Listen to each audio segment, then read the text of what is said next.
New York mobster falls for an undercover agent You part and I 1. both know you don't want to be What doing happens this. when the most dangerous man Drop in the New York wire. falls for the one person sent to destroy him? Before we delve in, comment where in the world you're watching from and subscribe right now, because you won't believe where this goes.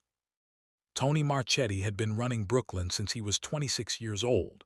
By 34, he controlled the docks, the trucking routes, and every poker game worth playing south of Williamsburg Bridge. His father had built the family business with broken bones and bloody knuckles. Tony refined it. He learned that a smile opened more doors than a shotgun, and that loyalty bought with respect lasted longer than loyalty bought with fear. But when respect failed, he still kept a man named Carlo in the trunk of his Cadillac, just in case. Tonight, standing in the shadows at the back of his underground club called the Velvet Rope, Tony felt something he hadn't felt in years. Boredom. Real, bone-deep boredom. The bass thumped through the walls. Girls in red dresses laughed too loud at men who weren't funny. His soldiers stood like statues near every exit, hands folded, eyes scanning. It was the same script every Friday night. Same faces. Same fake energy.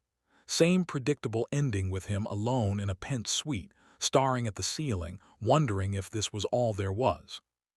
Then she walked in. Rain-soaked hair sticking to her cheeks. No makeup except deep red lipstick that looked like she'd put it on in the dark. A black leather coat hanging loose off her shoulders. She didn't look at the bouncers. Didn't slow down when they puffed out their chests. Didn't scan the room like prey checking for wolves. She walked straight to the bar like she owned the stool at the far end. Like she'd been coming there for 10 years. Tony set down his whiskey without tasting it. He watched her order something clear. Vodka maybe, straight, no ice. The bartender tried to flirt. She didn't smile back, just drank, looked ahead. Her reflection in the mirror behind the bottles showed nothing. No nerves, no curiosity, no fear. That was the thing that hooked him, the absence of fear. In Tony's world, everyone was afraid of something. His men were afraid of disappointing him. The women were afraid of wanting him too much or too little. The rival families were afraid of his ambition. But this woman, she sat in the lion's den like she'd forgotten there were lions. Tony pushed off the wall and walked toward her. His lieutenants noticed. They always noticed when he moved. But he didn't signal them, didn't want backup, didn't want witnesses. He just slid onto the stool next to her, close enough to catch her scent.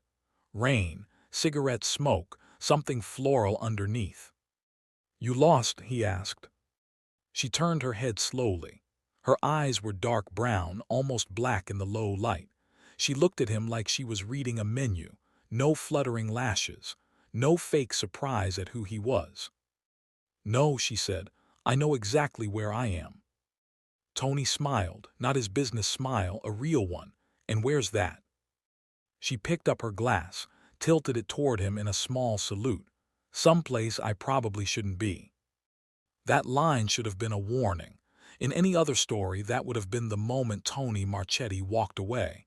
But he didn't. He stayed. He ordered her another drink. He asked her name. She said Alina. He asked what she did. She said she was between things. He asked if she was scared sitting next to him. She finished her second vodka, set the glass down hard, and looked him straight in the eye. "Should I be?" Tony laughed, actually laughed. His men exchanged glances from across the room because they hadn't heard him laugh like that in years, maybe ever. "No," he said, "not tonight." And that was the first lie. Because tonight was the night everything started falling apart. Tonight was the night an undercover FBI agent named Special Agent Rivera sat down at a mobster's bar with a wire taped to her ribs and a mission to bury Tony Marchetti alive.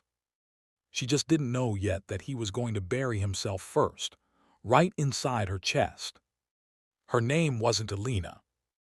It hadn't been Alina for 7 years, not since she graduated from Quantico and took her first oath. Back then, she was still Isabella Rivera, the girl from Queens who watched her father get sentenced to Rikers for a crime he didn't commit. That girl died somewhere between the polygraph test and her first undercover assignment. What remained was a weapon, sharp, patient, willing to bleed for a confession. Tonight, the weapon was sitting 6 inches from Tony Marchetti, feeling the wire dig into her ribs every time she breathed. The transmitter was small, state-of-the-art, taped just below her left breast, where a pat-down wouldn't find it unless someone got too friendly. Her handler, a chain-smoking veteran named O'Brien, had given her the usual speech before she walked in. Don't fall in love. Don't forget who you are. And for God's sake, don't let him touch you. She'd nodded. She always nodded. Now Tony was leaning closer, his cologne thick in her nostrils, his hand resting on the bar less than an inch from her own. He wasn't touching her. He didn't need to. His presence alone felt like a hand around her throat. "You're quiet," he said. "I'm thinking," she replied. "About what?" "About how easy it would be to close this distance and kiss you. About how much I hate myself for thinking that. About the tape recorder stuck to my skin that would capture every word if I said any of this out loud." She said, "About whether I should have another drink." Tony signaled the bartender without looking. "Two more." "You're not from around here," he said. It wasn't a question. "I grew up in Queens." "Queens?" He said it like he was tasting the word. "That explains the attitude." "What attitude?" "The one where you look at a man like me like I'm nobody special." She turned on the stool to face him fully. In the low light, she could see the scar on his jaw. The way his knuckles were slightly swollen, like he'd recently hit something solid. The strange softness in his eyes that didn't match the rest of him. "Maybe you're not special," she said. He didn't flinch, didn't get angry. He just watched her with an expression she couldn't read, and that scared her more than anger would have. "Fair," he said, "but you're still here, in my club, drinking my vodka, asking my bartender questions he shouldn't answer." Her stomach tightened. He knew. He had to know. "What questions?" Tony smiled. "You asked him who comes through the back door, what time shipments arrive, whether I sleep upstairs or drive home at night." She kept her face still. Inside, her heart was hammering so loud she was sure the wire was picking it up. O'Brien would be hearing this. Somewhere in a van parked 3 blocks away, a team of agents would be holding their breath. "I'm curious," she said. "That a crime?" Tony picked up his fresh drink, swirled it, didn't drink. "In my world, curiosity gets people hurt." "Are you going to hurt me?" He looked at her for a long time, 5 seconds, 10. The bass thumped. A woman laughed somewhere behind them. The whole room felt like it was holding its breath. "No," he said finally, "but I'm going to find out who you really are, and when I do, I hope you have a damn good explanation." He stood up, tucked his hands in his pockets, looked down at her one last time. "Same time tomorrow, Alina from Queens, don't be late." He walked away without looking back. His men fell in behind him like shadows. The door to the back room closed, and the club went back to its noise and its lights and its pretending. Isabella Rivera sat at the bar for another full minute. Then she walked to the bathroom, locked herself in a stall, and pulled out her phone. Her hands were shaking. She typed one message to O'Brien. "He suspects something, but he asked me to come back." 3 dots appeared. Then, "Good, that's how we get him. Stay close, stay cold." She read the message twice. Then she looked at her reflection in the cheap bathroom mirror. Dark eyes, red lips, the face of a woman who didn't exist. "Stay cold," she whispered to herself. But somewhere deep in her chest, below the wire and below the tape, and below the oath she'd sworn, something was already starting to warm up. She came back the next night, and the night after that, and the night after that. By the end of the first week, Tony had stopped asking her questions. He just sat next to her, ordered her drinks, watched her from the corner of his eye like she was a painting he was trying to memorize. By the end of the second week, she started to notice things about him that weren't in her briefing file. He always tipped the bartender $100 cash, not for show. He did it when no one was looking. He knew the name of every waitress, every busboy, every janitor who mopped the floors after closing. He asked about their kids, their sick mothers, their rent problems, and he fixed things, quietly. An envelope slipped into a pocket, a word to a landlord, a phone call to a doctor who owed him a favor.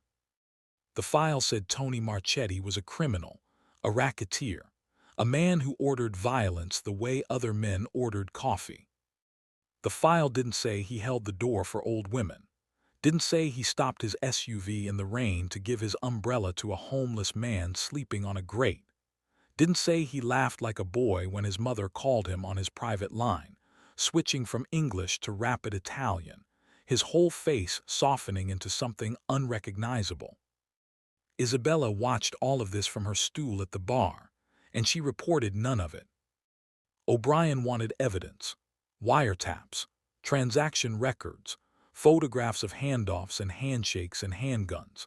He didn't want to know that Tony Marchetti had a favorite song that played every night at exactly midnight.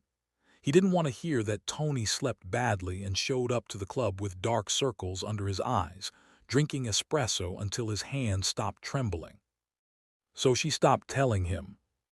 Instead, she told him about the money flows, the trucking schedules, the name of a captain who was skimming off the top. That kept O'Brien happy. That kept the operation alive. That kept her sitting on that stool every night, getting closer to a man she was supposed to destroy. On the 23rd night, something shifted. It was late, past 2 in the morning. The club had emptied out. The bartender was wiping down the counter. Tony's men were stationed at the doors, trying not to stare at the two of them like they were watching a car crash in slow motion. Tony turned to her. His face was tired. His guard was down. She could see it in the way his shoulders slumped just slightly, like he was finally allowing himself to be human. "Why do you keep coming back?" he asked. She had a dozen answers ready. All lies, all practiced. "I like the drinks. I like the music. I have nowhere else to go." "Instead," she said, "because you're not what I expected."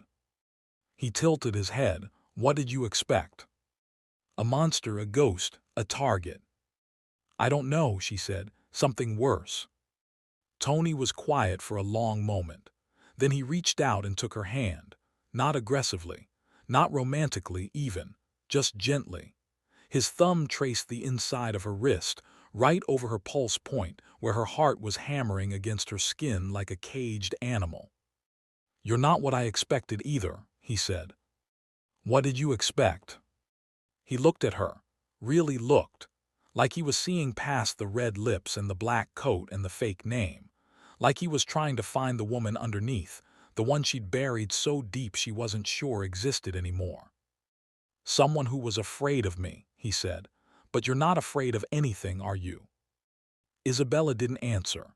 She couldn't, because if she opened her mouth she would tell him the truth, that she was terrified, not of him, of herself, of the way her hand fit perfectly in his, of the way she'd started dressing differently before coming to the club, wearing the red dress instead of the black one, putting on the lipstick he'd once said he liked, of the way she'd stopped pressing the record button on her wire 2 hours ago. Tony squeezed her hand once, then let go, stood up. "Walk with me," he said. It wasn't a request. She followed him out the back door into the alley into the cold Brooklyn night. His men stayed inside. That surprised her. He was alone with her, a woman he barely knew, a woman who could be anyone. The alley was dark. A single bulb flickered above the door. Steam rose from a manhole cover. Somewhere a dog barked, and the sound echoed off the brick walls like a warning. Tony stopped walking, turned to face her. They were close now, too close. She could feel the heat coming off his body, could smell his cologne and the coffee on his breath. "I'm going to tell you something I've never told anyone," he said. Her hand instinctively moved toward her side where the wire was taped. She didn't press it. She didn't turn it on. She just stood there, frozen, waiting. "I'm tired," he said. I've been tired for 10 years, and then you showed up and for some reason I'm not as tired when you're around. Isabella felt her throat close up. This wasn't in the plan. None of this was in the plan. Tony, she started. He put a finger to her lips, shook his head. Don't say anything. Just tell me one thing, and I want the truth. She nodded, a small, broken movement. Who are you? He asked. Really? The question hung between them like a blade. One wrong answer and everything would fall apart. One right answer and everything would fall apart anyway. Isabella opened her mouth. And for the first time in 7 years, she had no idea what was going to come out. I'm nobody, she said. The lie came out soft, almost gentle, not the sharp, practiced deflection she'd used 100 times before. This one sounded almost like the truth. That was what scared her most. Tony studied her face. The flickering alley bulb made shadows dance across his features. He looked like a man trying to solve a puzzle with half the pieces missing. Nobody, he repeated. Nobody sits in my club for 3 weeks. Nobody asks my bartender about shipments. Nobody looks at me the way you look at me. How do I look at you? Like you're saying goodbye before you've even arrived.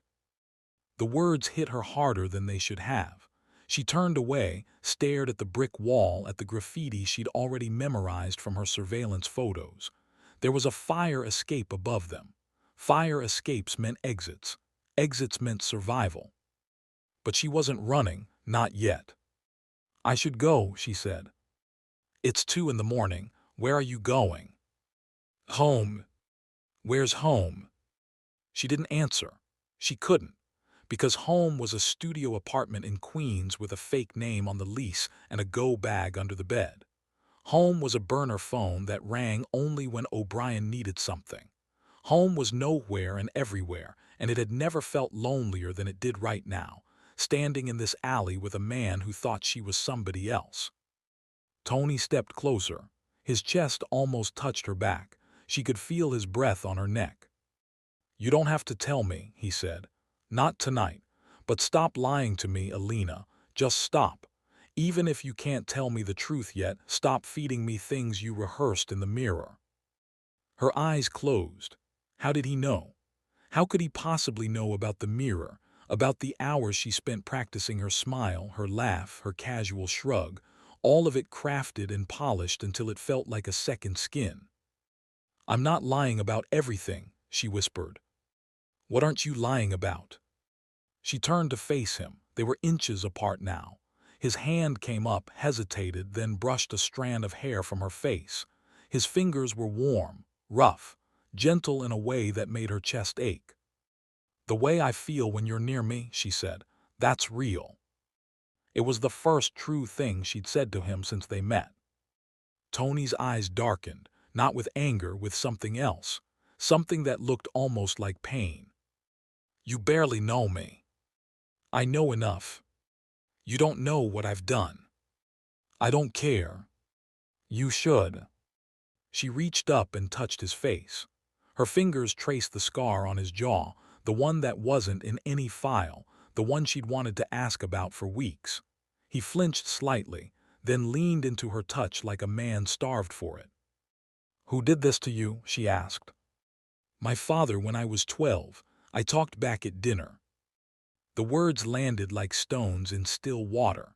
Ripples spread through everything she thought she knew about him. Tony Marchetti, the ruthless mob boss.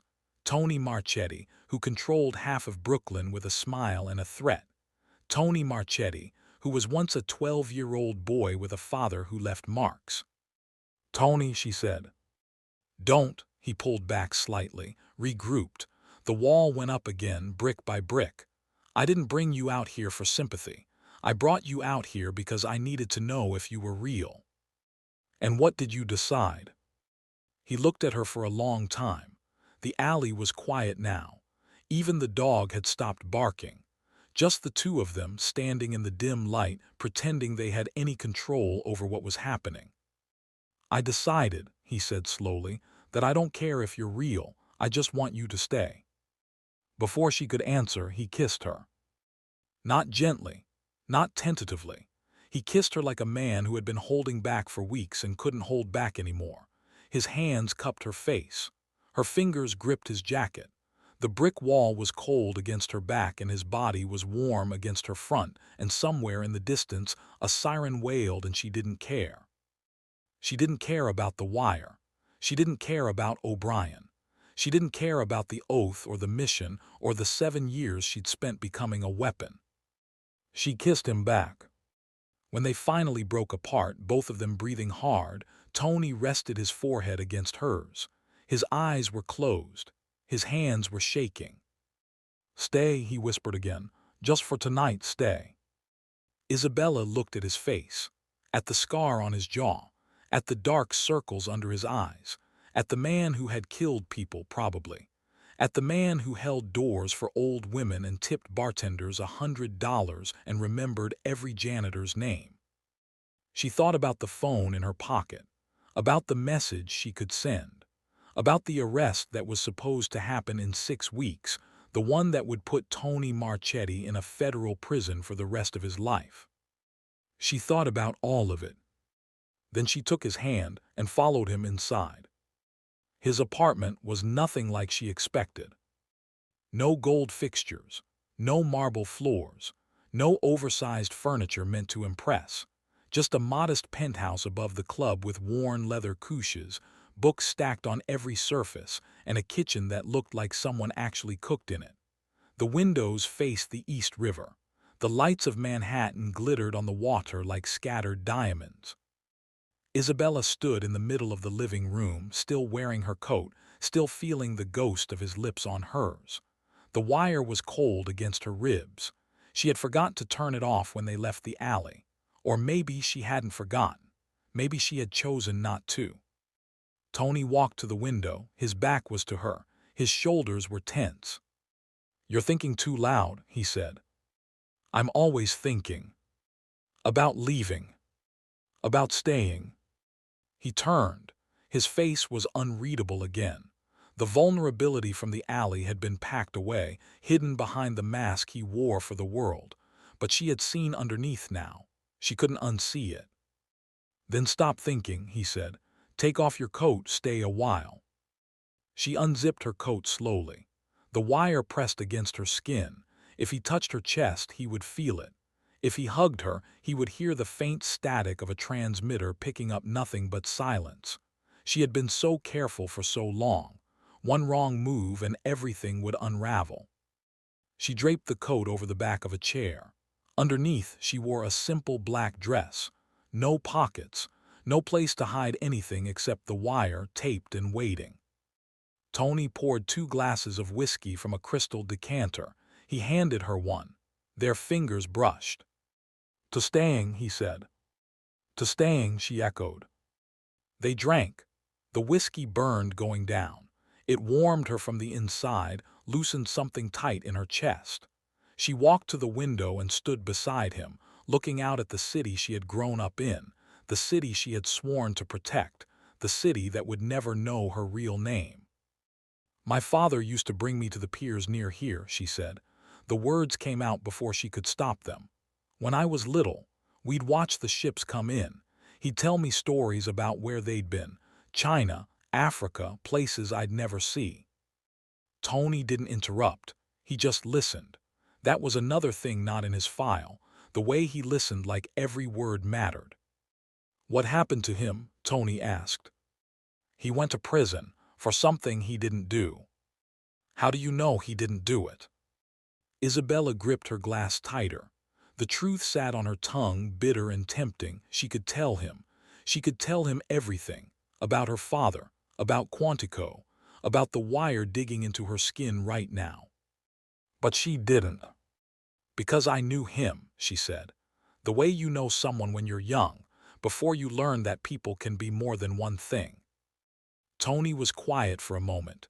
Then he said, "My father belonged in prison. He was a cruel man. He hurt people, hurt me, hurt my mother until she couldn't get out of bed anymore." Isabella looked at him. His profile was sharp against the city lights. He wasn't looking at her. He was looking at the river, at the past, at something she couldn't see. "Why are you telling me this?" she asked. "Because you told me something true. Seemed fair to tell you something true back." "Is that how this works? Trade secrets like cards?" Tony turned to face her. His eyes were dark and serious. "I don't have secrets from you, Alina, not anymore. You want to know something, ask, I'll answer." She thought about the file in O'Brien's van, the list of crimes, the bodies, the empire built on blood and fear. She could ask him about any of it. She could get the confession right now, on tape, mission accomplished. Instead, she asked, "What's your favorite song?" Tony blinked. Then he laughed. A real laugh, not the controlled one from the club. It changed his whole face, made him look younger, made him look like someone she might have loved in another life. "Midnight," he said. "The one that plays every night at midnight. It was my mother's favorite.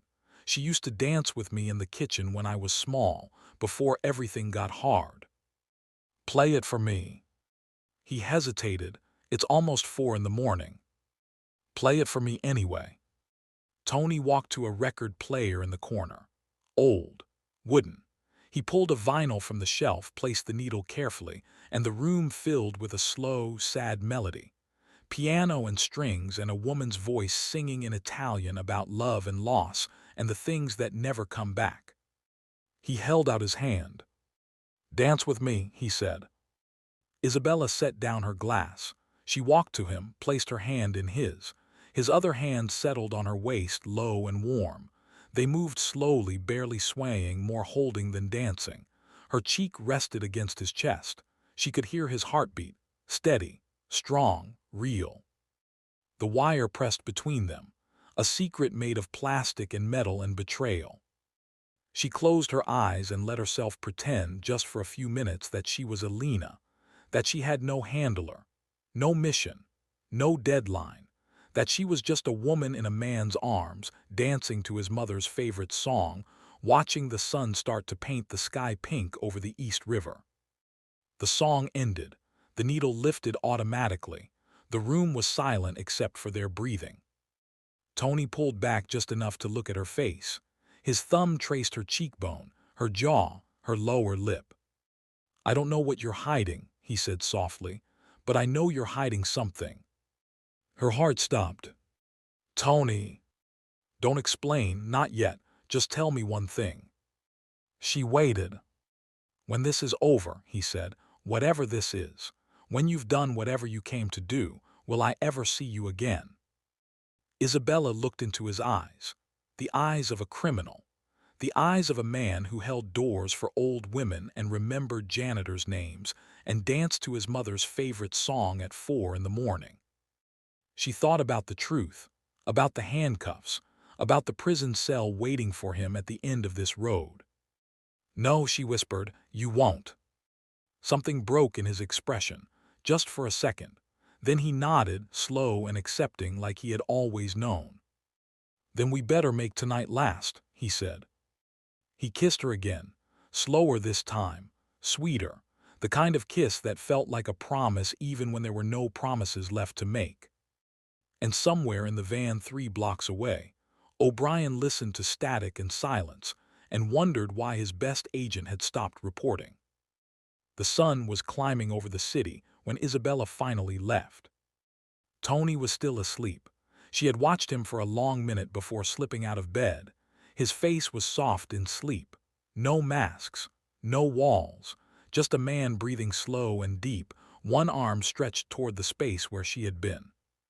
She dressed in the dark, found her coat, left her glass on the counter with the others. The elevator ride down felt like falling. The streets were quiet. A few cars. A homeless man pushing a shopping cart. A woman walking her dog. Normal people living normal lives, unaware that an FBI agent had just spent the night in a mobster's bed with a live wire taped to her ribs. The wire. She had forgotten to turn it off. Or maybe she hadn't forgotten. Maybe she had wanted O'Brien to hear, to know, to pull her off the case and save her from herself. But when she checked her phone, there were no messages, no missed calls, just radio silence from the van. O'Brien had heard everything, she knew that, and he was waiting. She walked 3 blocks, crossed the street, doubled back twice to lose any tail, and finally climbed into her car.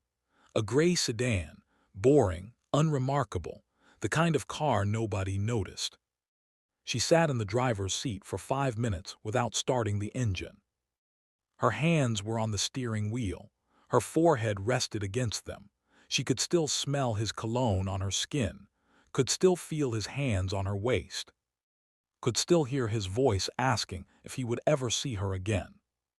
No, she had said, "You won't." But even as she said it, she had been lying. Her phone buzzed, a text from an unknown number. The code told her it was O'Brien. "Safe house, 1 hour, don't be late." She started the car and drove. The safe house was a basement apartment in Sunset Park.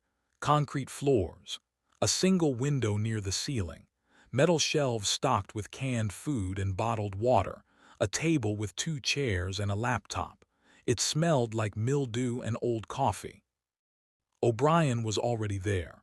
He stood by the table, arms crossed, face like stone, gray hair, gray eyes, gray suit. He was a man made of smoke and patience, and right now the patience was burning thin. He didn't say hello. "Turn it off," he said.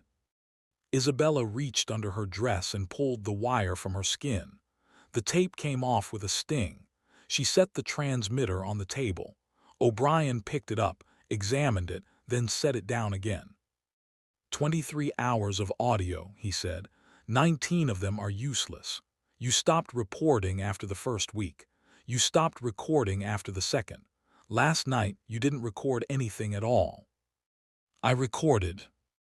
Static breathing, silence. "That's not evidence, Rivera. That's a woman on a date." She flinched at her real name. Alina had been dead for hours now. Isabella was back, and Isabella had answers to give. "He doesn't trust me completely," she said. "If I push too hard for information, he'll shut down." "He doesn't trust you. You're sleeping in his bed, Rivera. He trusts you more than he trusts his own brothers." "Then I'm doing my job." O'Brien stepped closer. His eyes were cold. "Your job is to gather evidence. Your job is to build a case that puts Tony Marchetti in prison for the rest of his life. Your job is not to fall in love with the target." The words hung in the air like a verdict. "I'm not in love with him," she said. "Then what were you doing last night? Dancing to records, holding hands, telling him about your father?" Isabella's jaw tightened. "I'm building rapport, that's standard procedure." Standard procedure doesn't include kissing. Standard procedure doesn't include spending the night. Standard procedure doesn't include forgetting to turn on your wire for 6 straight hours. She had no answer for that, because he was right, every word. O'Brien sighed. The anger drained out of him, replaced by something worse, disappointment. "You're compromised," he said. "I should pull you off this operation right now." "Then pull me." "I can't, we're too deep.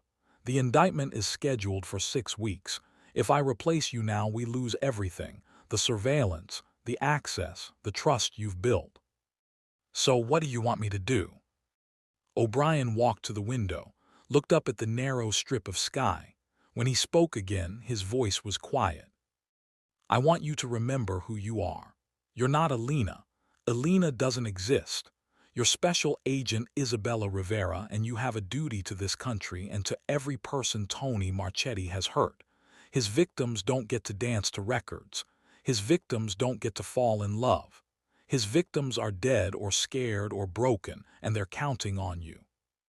Isabella stared at the concrete floor, the cracks in it, the way they spread like veins, like fractures, like the pieces of herself she was losing one by one. "I know," she said. "Then do your job, get me the evidence, and when this is over you can hate me for making you do it." He left. The door closed behind him. The basement was silent except for the hum of the refrigerator and the sound of her own breathing. Isabella sat in the chair, put her head in her hands. And for the first time since she was a little girl watching ships come into the pier, she cried.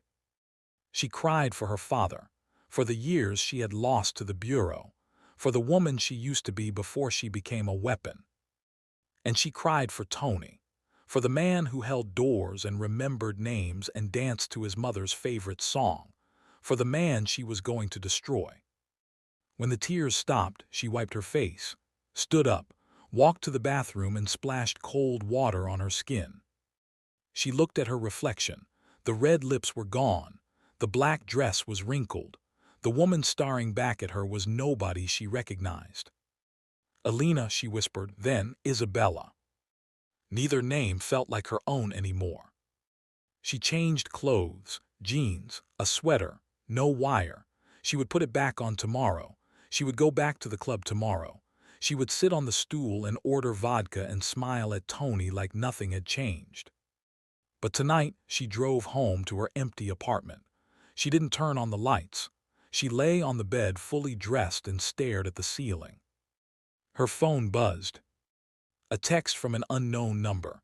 Not O'Brien's code, a different one she had never seen before. She opened it. I lied too. I want to see you again. Come to the club at midnight. Same stool, same drink, please. It was Tony. He had found her real number, which meant he had access to information he shouldn't have, which meant he had been investigating her, which meant he was closer to the truth than she thought. She should delete the message. She should tell O'Brien. She should cut contact and protect the operation. Instead, she typed 3 words. I'll be there. She sent the message before she could change her mind. Then she turned off the phone, closed her eyes, and waited for midnight. The club was different at midnight. The crowd was thinner. The lights were lower. The music was slower, heavier, like the whole building was breathing in time with the bass. Isabella walked through the front door without hesitation. No coat tonight, just a dark green dress that Tony had never seen before. She had bought it that afternoon, standing in a boutique for 20 minutes, holding it against her body, asking herself who she was buying it for. Alina bought it for Tony. Isabella bought it for the mission. She didn't know which one was lying anymore.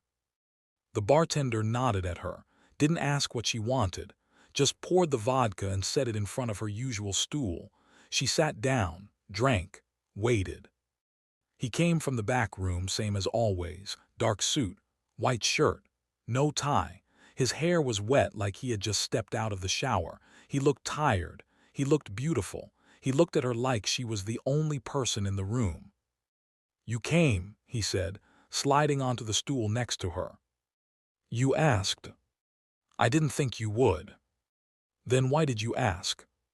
Tony signaled the bartender for his usual whiskey. Then he turned to her, fully turned, his knee brushing against hers under the bar. Because I needed to know if last night meant something, or if I was just another stop on your way somewhere else. Isabella held his gaze. The wire was taped to her ribs again. Fresh batteries, fresh tape, fresh betrayal. O'Brien had given her specific instructions before she left the safe house. Get him to talk about the shipment. Get him to say something we can use. Last night meant something, she said. Then why did you leave before I woke up? Because I didn't know how to say goodbye. Tony's jaw tightened. Don't say goodbye, say something else, anything else. She reached out and took his hand. His fingers closed around hers immediately like he had been waiting for permission. His skin was warm. His palm was rough. She could feel every callus, every scar, every story written into his hands. I'm not going anywhere, she said. It was the second true thing she had told him, and it terrified her. They sat like that for a while, not talking, just holding hands. The music played. The crowd thinned further. The bartender disappeared into the back. One by one, Tony's men melted away until it was just the two of them and the ghosts of everyone who had come before. Tony finished his whiskey, set down the glass. Come upstairs. Tony. Not for that. I just want to talk. I just want you near me. Is that so wrong? She thought about O'Brien. about the indictment, about the 6 weeks that were supposed to end with handcuffs and headlines and a man she knew crying in a courtroom. "No," she said, "it's not wrong." They took the elevator in silence. His hand rested on the small of her back. The doors opened. The apartment was dark except for the city lights through the windows. The record player was still out from the night before. The glasses were still on the counter, everything exactly as she had left it. Tony walked to the window. She followed. "Tell me something true," he said, "something I don't know." She could tell him about the wire, about the bureau, about the father she was trying to avenge by putting other fathers in prison. She could tell him everything and end it all right now. Instead, she said, "I've never been in love." Tony turned to look at her. "Never. Never. I've been close. I've pretended. I've gone through the motions. But I've never looked at someone and thought I would burn my whole life down for you. Until now." The question was soft, almost scared, like he was afraid of the answer even though he had asked for it. Isabella looked at his face, at the scar on his jaw, at the dark circles under his eyes, at the man who had killed people, at the man who danced with her at 4 in the morning.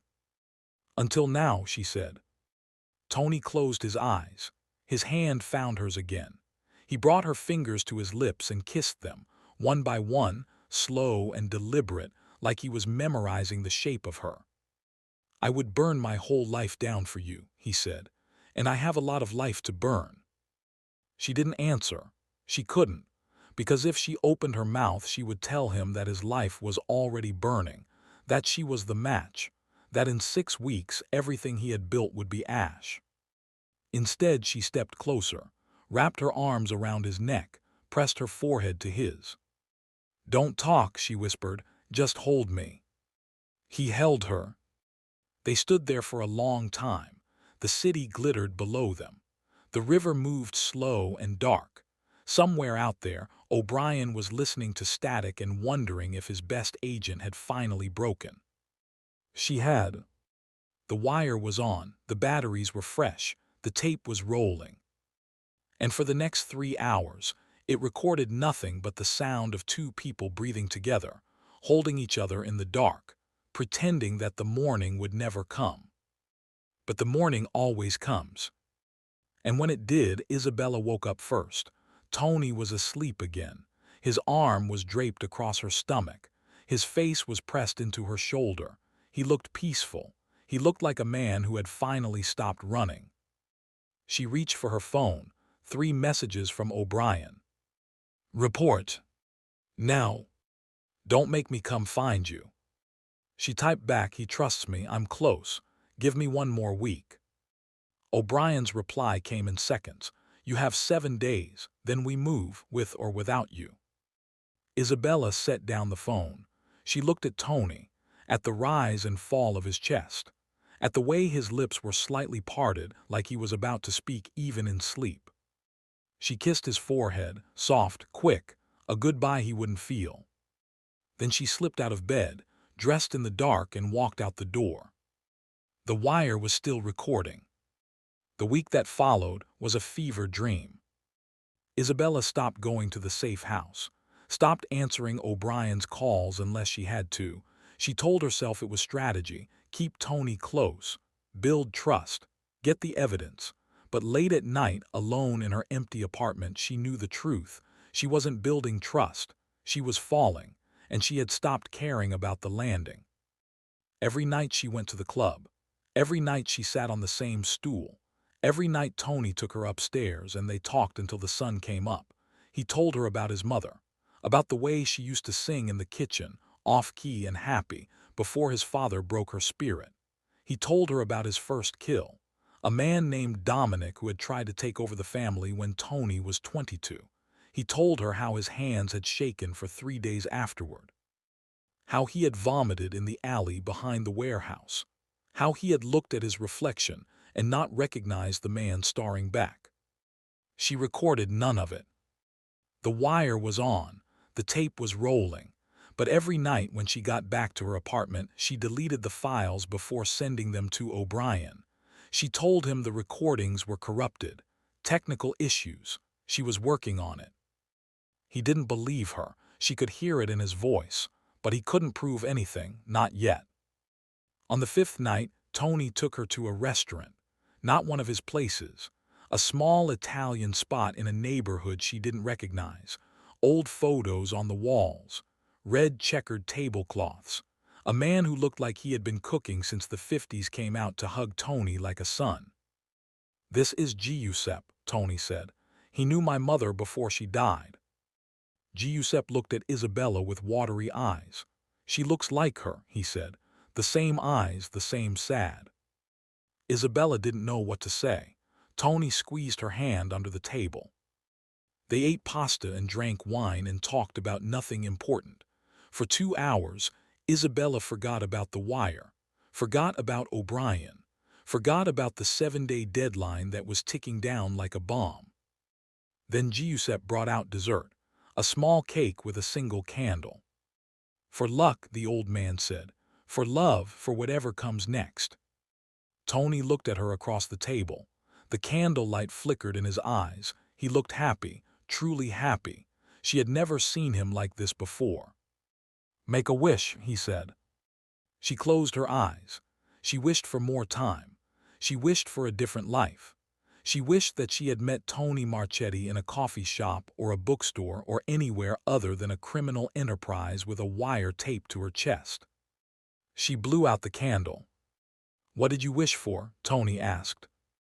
"I can't tell you, then it won't come true. I don't believe in that superstition." "What do you believe in?"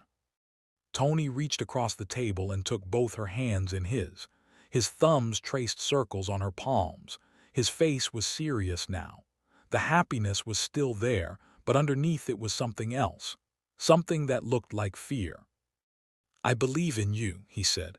"I don't know who you were before you walked into my club. I don't know who you're going to be tomorrow, but I know who you are right now, right here, and I believe in her." Isabella felt the tears coming. She blinked them back. She couldn't cry, not here, not now. "Tony," she started. "Don't," he shook his head. "Don't say anything. Just let me have this. Let me have one night where I pretend that everything is fine." She nodded, swallowed the words she wanted to say. The confessions, the apologies, the truth. They finished dinner. Giuseppe hugged them both, pressed a bag of cookies into Isabella's hands. "For later," he said, "for the road." They walked to the car. Tony held her hand. The streets were quiet. A light rain was falling, soft and warm. It reminded her of the first night, the way she had walked into his club with rain-soaked hair and a mission and no idea what was waiting for her. "Walk with me," Tony said. "It's raining." "I know." They walked, no destination, just moving through the empty streets past closed shops and dark windows and sleeping buildings. The rain soaked through her dress. His jacket got wet. Neither of them cared. They stopped on a bridge, the same bridge from her nightmares, the one where she had imagined this ending 100 times. Water below, city lights above. The whole world stretched out in front of them like a question. Tony turned to her. His hair was plastered to his forehead. His shirt was transparent with rain. He looked young. He looked old. He looked like a man standing on the edge of something he couldn't see. "I have to tell you something," he said. Her heart stopped. "What?" "I know you're not Alina." The words hung in the air. The rain fell. The water rushed below them. Isabella couldn't breathe. "Tony." "Let me finish." His voice was calm, too calm, like he had practiced this. "I've known for 2 weeks, maybe longer. I had you followed. I know you live in Queens. I know you drive a gray sedan. I know you meet with a man named O'Brien in a basement apartment in Sunset Park." She stared at him. The wire was on. The tape was rolling. And for the first time in 7 years, Isabella Rivera had no idea what to do. "Who are you?" he asked, softly, not an accusation, a plea. "Please just tell me the truth." The rain ran down her face like tears. She opened her mouth, closed it, opened it again. My name is Isabella Rivera, she said. I'm an FBI agent, and I was sent here to destroy you. Tony closed his eyes. He didn't move, didn't speak. The rain fell around them, washing away everything they had built, everything they had pretended. I know, he said again. I've known for 2 weeks, and I didn't care. I still don't. Isabella shook her head. You don't understand. In 6 days, my team is going to arrest you. You're going to prison for a long time. Tony opened his eyes, looked at her, really looked, like he was seeing her for the first time, the real her, not Alina, not the woman in the red dress, just Isabella, just the truth. Then we have 6 days, he said. Let's make them count. He held out his hand. The wire was recording everything. O'Brien would hear it all. The operation was over. The mission was blown. Isabella looked at Tony's hand, at the rain on his skin, at the man who had killed people, at the man who danced with her at 4 in the morning. She took his hand. And on a bridge in Brooklyn, with the city sleeping around them and the rain falling soft and warm, an FBI agent and a mobster stood together in the dark and waited for the end of the world. The first light of dawn bled through the windows of Tony's apartment, painting the walls in shades of gold and amber. Isabella stood by the window, still wearing his shirt from the night before, a coffee mug cold in her hands. She hadn't slept. Neither had he. Behind her, Tony sat on the edge of the bed, elbows on his knees, head bowed. He hadn't moved in an hour. They had talked all night, not about escape, not about the FBI, not about the wire or the lies or the 6 days that were now 5. They had talked about small things, her favorite color, his first dog, the way she took her coffee, the way he couldn't sleep without the window cracked open, even in winter. Small things, safe things, the things that people talk about when they don't want to talk about the thing that is actually happening. Now the sun was up, and the thing was here. My team will come today, she said quietly. Maybe noon, maybe sooner. O'Brien doesn't wait. Tony raised his head. His eyes were red, not from crying, from exhaustion, from the weight of staying awake all night, holding on to every second like it was borrowed. Then I have a few hours, he said. You have a few hours. He stood up, walked to her, took the cold mug from her hands and set it on the windowsill. Then he took her face in his hands and kissed her, slow, deep, the kind of kiss that says everything words cannot. When this is over, he said against her lips, find me. Tony. I don't mean in prison, I mean after, when I get out. When the world has moved on, find me. She pulled back, looked at his face, the scar, the dark circles, the man she had been sent to destroy. You're looking at decades, she said. If the prosecution has their way, you'll be an old man before you see sunlight again. Then be there when I walk out, be the first face I see. Isabella shook her head, tears burned behind her eyes. She refused to let them fall, not yet, not in front of him. You don't know what you're asking. I know exactly what I'm asking. I'm asking you to wait. I'm asking you to choose me. Not today, not tomorrow, but someday. When the dust settles and the ghosts have gone quiet, choose me then. She wanted to say yes. God help her, she wanted to say yes more than she had ever wanted anything in her life. But she was still an agent, and he was still a target. And somewhere in a basement apartment in Sunset Park, O'Brien was already planning the arrest, already writing the press release, already deciding which courtroom would host the spectacle of a lifetime. I can't promise you that, she whispered. Tony nodded, like he had expected it, like he had already made peace with it. Then promise me something else. What? He reached into his pocket and pulled out a key, small, brass, unremarkable. He pressed it into her palm and closed her fingers around it. There's a cabin in the Adirondacks. My mother's family built it 50 years ago. No one knows about it. Not my men, not the other families, not even the FBI. Her breath caught. Tony. Don't come today. Don't come tomorrow. But if you ever change your mind, if you ever wake up one morning and realize that the badge and the oath and the bureau don't warm your bed at night, that key will take you somewhere nobody can find you, somewhere we could start over. She looked at the key in her hand, small, brass, heavy as a sentence. I have to go, she said. I know. She pulled away from him, walked to the bedroom, changed into her clothes from the night before. The wire was still taped to her ribs. She had forgotten to take it off, or maybe she had chosen to leave it on. When she came back out, Tony was standing by the window again. His back was to her. His reflection in the glass showed a man who was already gone. Don't watch me leave, she said. I wasn't going to. She walked to the door, paused with her hand on the knob. One last look, one last breath, one last moment of pretending that this wasn't the end. Goodbye, Tony. He didn't turn around, didn't answer.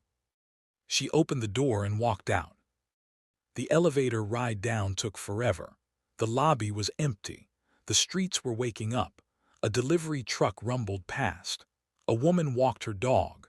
Normal people living normal lives, unaware that 2 blocks away, a mobster was standing alone in a penthouse, waiting for the knock that would change everything. Isabella got into her car. She didn't drive to the safe house. She didn't call O'Brien. She drove to the bridge. The same bridge. The one where he had told her he knew the truth. The one where she had told him her real name. She stood at the railing and looked out at the water. The key was still in her hand. Small, brass, a future she hadn't earned. Her phone buzzed. O'Brien noon, don't be late. She typed back, I'll be there. Then she added, but I'm not helping you put him away. You want him, you do it yourself. The response came in seconds. That's not how this works, Rivera. It is now. She turned off her phone, threw it into the river, watched it sink beneath the dark water, disappearing like every lie she had ever told. Then she walked back to her car, slipped the key into her pocket, and drove away from the bridge, from the club, from Tony Marchetti, and from everything she had been before. Noon came. The FBI raided the Velvet Rope. They found empty rooms, empty offices, an empty penthouse with 2 coffee mugs on the windowsill and a record still spinning on the player, needle scratching against the label, playing nothing but silence.